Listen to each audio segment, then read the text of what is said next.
Hello and welcome to part 2 of this scene.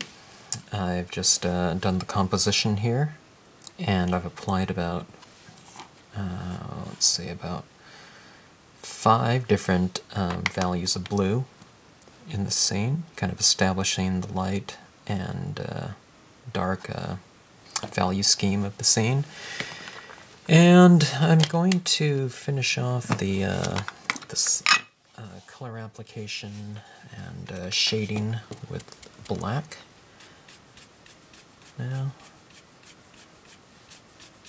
And this black one, as I can see, is really kind of bringing all of the different elements together.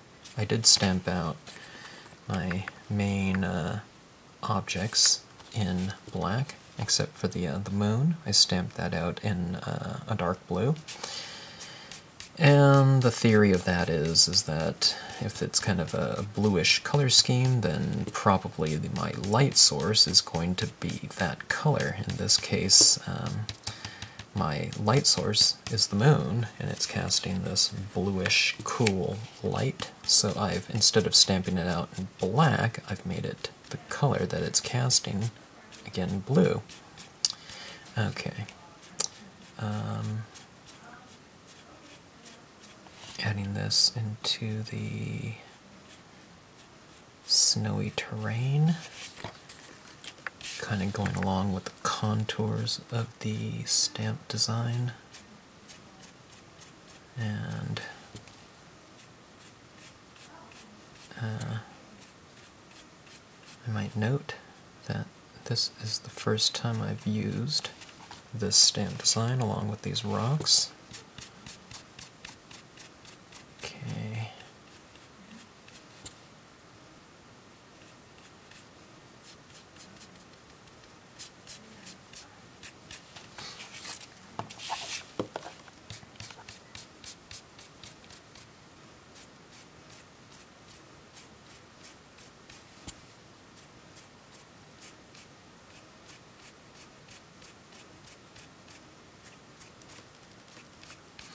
What I'm doing is I'm kind of holding this applicator at an angle like that to get a real thin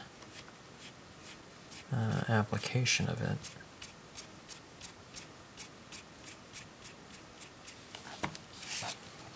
Okay. Now, let's see here. What am I looking for? I'm looking for my stamp of trees.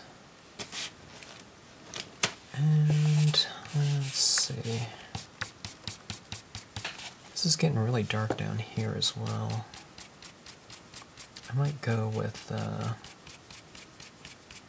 instead of stamping out some foreground elements in a dark value, I might kind of go in the reverse and stamp them out in white. Just to stand out from the background and kind of go along with this kind of cool winter theme.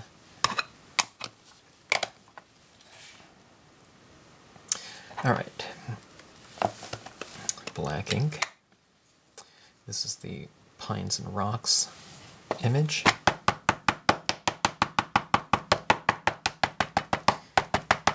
I don't think I'm going to be using the entire stamp, okay?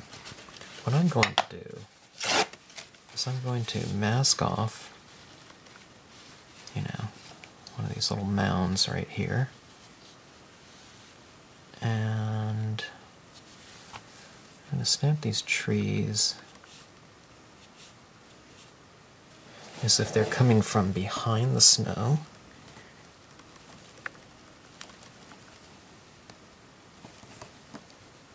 On the other side of that little snowbank. Okay. Looks pretty good. Let's go for another impression on the other side of the moon. Maybe I'll stamp it a little bit lower. Maybe I'll have one of the, I'll aim for one of the trees kind of to be going right in front of the moon.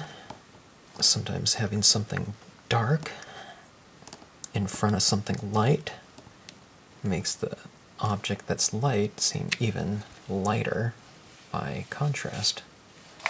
I didn't get quite into it, a little bit. Okay, you can see these trees are really kind of standing out, making the moon stand out too. And let's add another tree back in here.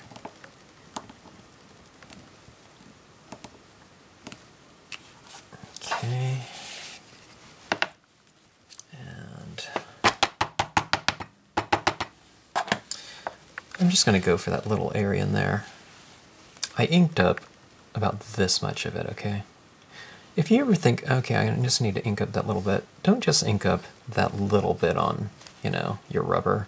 Because if you get there and all of a sudden, oh, I didn't fill it in on the edge, you know, that's always kind of a, you know, tougher to fill in. I mean, you can do it and stuff like that, but I always say ink up more than you'll need. You know, that way you'll never be having to do any patchwork stamping. And plus, what does it use? It just uses a, you know, a little bit of ink.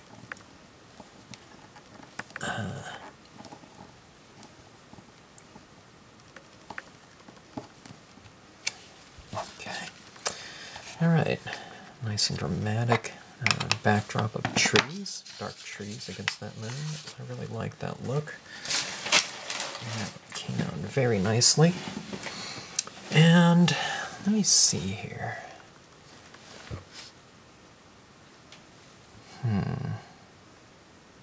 Trying to decide what I want in the foreground here. There's this other kind of branch. I don't think I want that.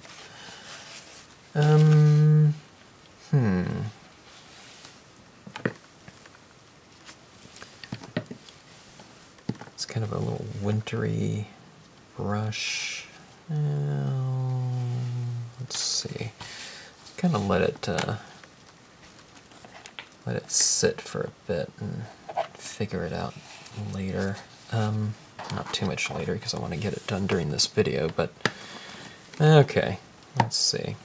Let's go in and start adding in some fun little additional touches. Okay, now on these rocks down here, these would be really difficult to add any type of you know, super detailed touches to without you know, some kind of pen. You go. These are La Plume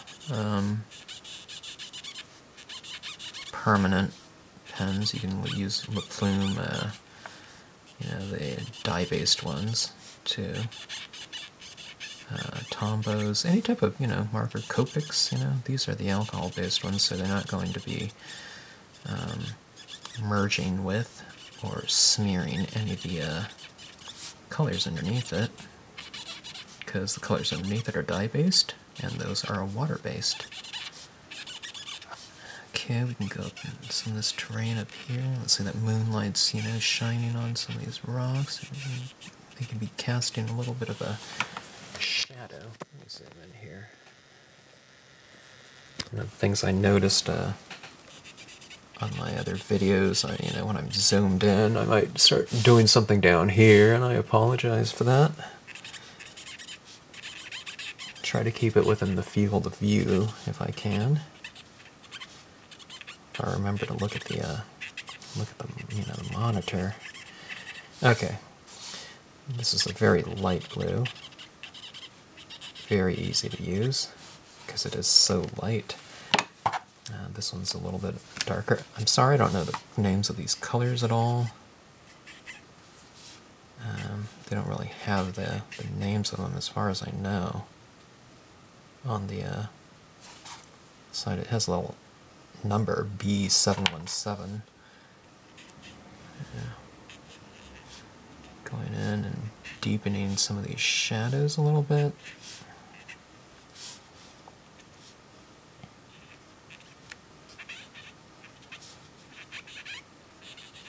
On the design itself, there is a little bit of shadow. This is just going in and kind of reiterating that design element. Okay, this was a darker blue. It has a little bit of a hard edge to it. So I'm going to go back in and kind of blend that out a little bit now with this lighter blue. Okay.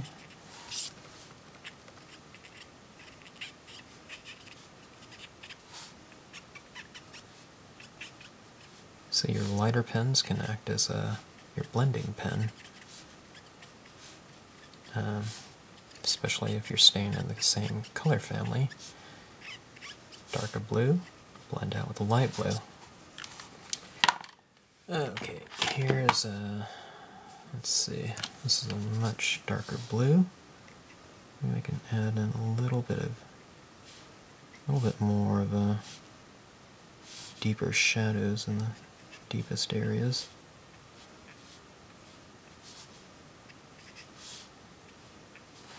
Okay.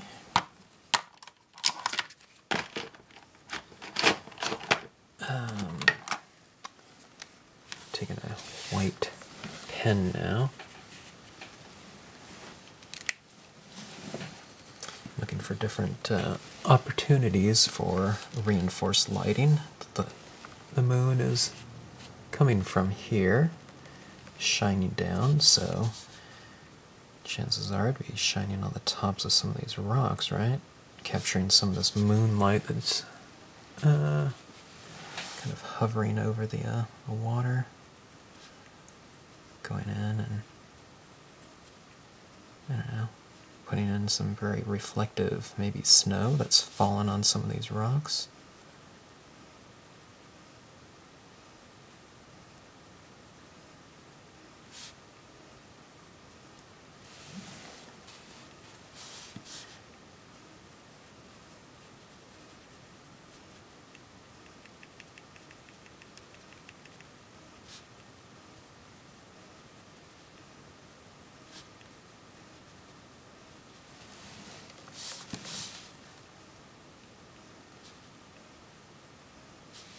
These rocks over here are kind of a little bit more in shade, so I'm not adding quite as much of this white onto them as I did in, with the ones that are over here in the light areas.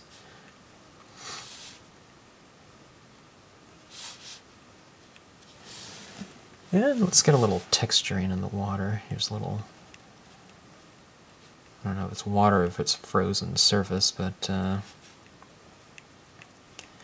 let's go in and minimize some of these little smears that came off of that rock, when I was applying my first couple colors.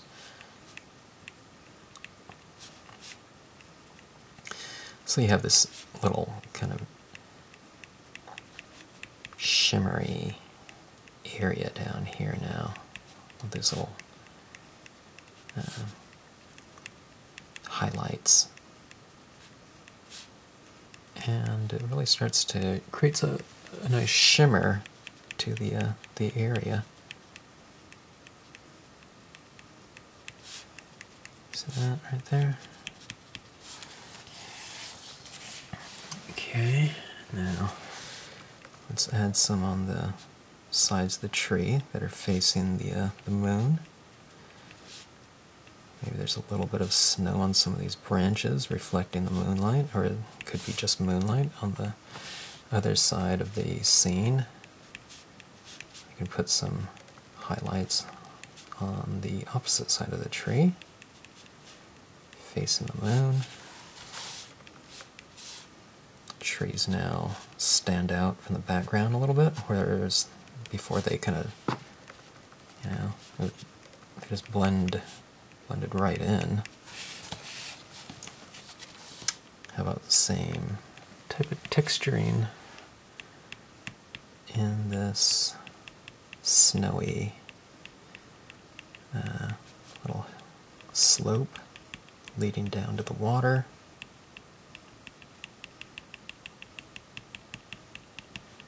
And I'm not going to make a part 3 for this video. These videos, there's too many parts to them, and I apologize for that as well. But if you ever want to see the kind of the finished versions of these things, you can check out the address in the description for this video. Just click on the show more on these videos on YouTube, and I'll put down the address of my Flickr account, and I'll put the final version, finished version of this.